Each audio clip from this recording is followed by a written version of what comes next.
நன்றி ஆண்டவரே, நன்றி இயேசுவா. ராஜாவை நன்றியோடு ஸ்தோத்திரிக்கிறோம். அந்த வேலையில ராஜாவை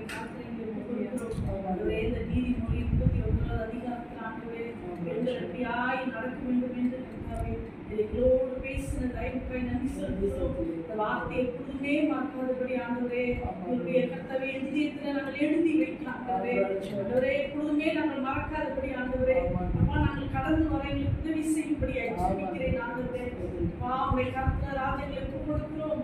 ஆண்மை செய்து நடக்கும் ஆண்டவரே. ஞாயிற்றுக்கிழமை நடக்கிற ஆராதனைக்காய் ஜெபிக்கிறோம் ஆண்டவரே. இந்த ஆராதனை நீர் ஆசீர்வதியும் ஆண்டவரே. நீர் தாமே எங்களோடு கூட நடத்தும்படியாய் ஜெபிக்கிறோம் ஆண்டவரே. பாக்கத்தை மகள் ஜெசிகாவை கொடுக்கிறோம் ஆண்டவரே. பாடல் நடத்துகிற மகளோடு கூட நீ தங்கியிருக்கும்படியாய் ஜெபிக்கிறேன். எடுத்த பாடல்களை எல்லாவற்றையும் நீர் ஆசீர்வதித்து ஆண்டவரே எங்களோடு கூட இடைப்படும் ஆண்டவரே. ஆண்டவரே ஆண்டவரே வேகமாய் இருக்கிற பிள்ளைகளை